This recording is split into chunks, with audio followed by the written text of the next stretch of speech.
ॐ तुलसीदेव्यै च विद्महे विष्णुप्रियाय च धीमहि तन्नो वृन्दा प्रचोदयात्। ॐ नमो भगवते वासुदेवाय नमः। शुभं करोति कल्याणम् आरोग्यं धनसम्पदां शत्रुबुद्धिविनाशाय दीपं ज्योति नमोऽस्तुते। श्री कृष्णाय वासुदेवाय हरे परमात्मने प्रणत क्लेशनाशाय गोविंदाय नमो नमः। पापांकुशा एकादशी व्रत कथा। पापांकुशा एकादशी व्रत कथा। युधिष्ठिर बोले कि हे भगवान, आश्विन मास के शुक्ल पक्ष की एकादशी का क्या नाम है तथा इस व्रत के करने से कौन कौन से फल मिलते हैं, सो सब कहिए। उस पर श्री कृष्ण भगवान बोले कि हे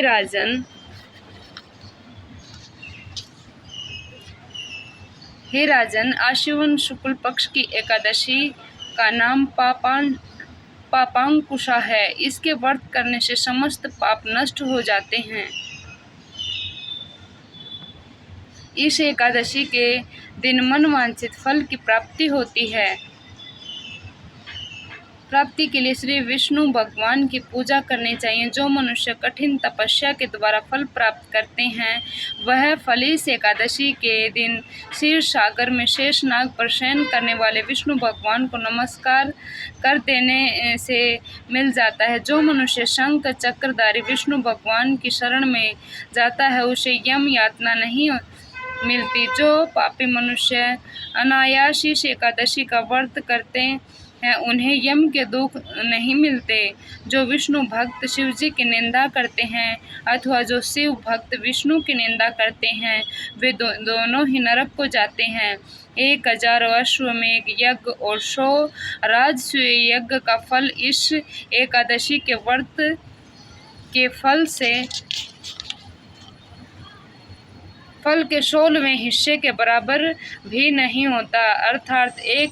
अर्थात एकादशी व्रत के समान संसार में अन्य दूसरा व्रत नहीं। एकादशी के समान विश्व में ऐसी पवित्र तिथि नहीं है। इस एकादशी के व्रत से मनुष्य को स्वस्थ शरीर और सुंदर स्त्री तथा धन धान्य मिलता है तथा अंत में स्वर्ग की प्राप्ति होती है। जो मनुष्य इस एकादशी के व्रत में रात्रि को जागरण करते हैं, उन्हें बिना किसी रोग के स्वर्ग मिलता है। जो मनुष्य इस एकादशी का व्रत करते हैं, उनके मातृ पक्ष के 10 पुरुष, पितृ पक्ष के 10 पुरुष, स्त्री पक्ष के 10 पुरुष विष्णु का वेश धारण करके तथा अन्य सुंदर आभूषणों से युक्त होकर गरुड़ पर सवार होकर विष्णु लोक को जाते हैं। जो मनुष्य एकादशी के दिन भूमि, गौ, अन्न, जल, उपना, वस्त्र आदि का दान करते हैं, उन्हें यमराज के दर्शन नहीं मिलते। दरिद्र मनुष्यों को भी यथाशक्ति कुछ दान देकर कुछ पुण्य अवश्य ही पैदा करना चाहिए। जो मनुष्य तालाब, बगीचा, धर्मशाला, प्याऊ, अन्न क्षेत्र आदि बनवाते हैं, उन्हें यम के दुख नहीं मिलते।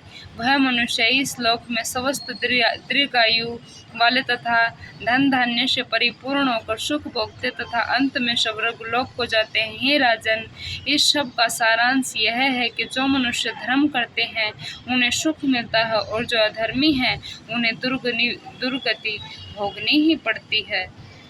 एकादशी माता की जय।